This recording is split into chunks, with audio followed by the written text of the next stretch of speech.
BMS academy में आपका स्वागत है। पिछले सेशन में हमने माईसीक्वल के फीचर्स और बेनिफिट्स की जानकारी ली थी, जिसमें हमने देखा था अगर आप माईसीक्वल में काम करना चाहते हैं तो कुछ इंपॉर्टेंट टर्म्स की जानकारी आपको होनी चाहिए।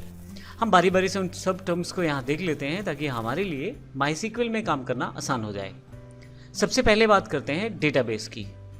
जब आप अपने ऑफिस में अटेंडेंस रजिस्टर मेंटेन करते हैं या कोई स्कूल टीचर या क्लास टीचर जब कोई बच्चों का अटेंडेंस रजिस्टर मेंटेन करता है तो असल में वह एक डेटाबेस बना रहा होता है, जिसमें वह सब बच्चों का एक रिकॉर्ड बनाता है।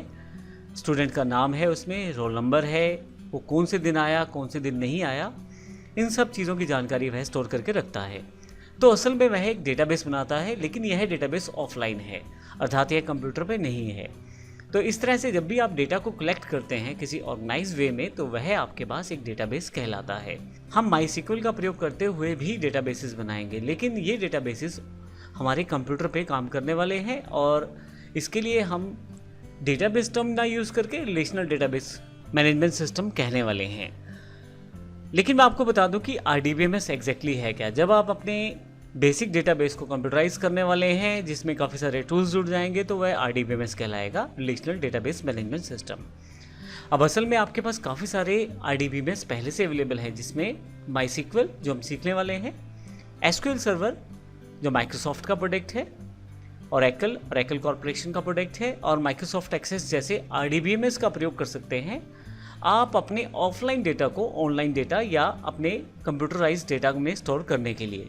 अब जैसे मैंने एक एग्जांपल लिया कि आप एक स्कूल में स्टूडेंट्स का डेटा स्टोर कर सकते हैं एक रजिस्टर में मैन्युअली, तो जब आप इसे कंप्यूटराइज कर देंगे तो यह आरडीबीएमएस सिस्टम कहलाना शुरू हो जाएगा, क्योंकि आरडीबीएमएस के पास ना केवल डेटा रहेगा बल्कि उस पर काम करने के लिए काफ़ी सारे टूल्स भी अवेलेबल रहेंगे।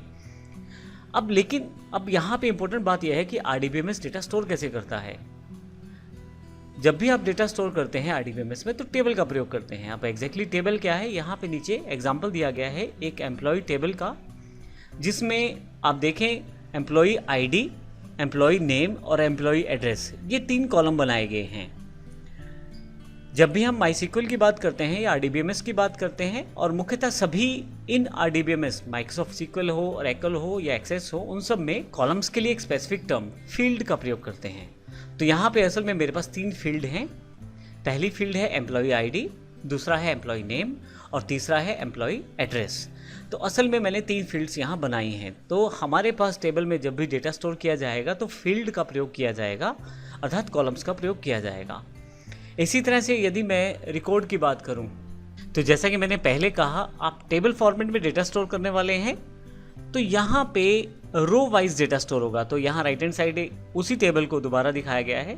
जब आप सभी फील्ड्स को मिला के एक रो में कन्वर्ट कर दें तो वह एक रिकॉर्ड कहलाएगा।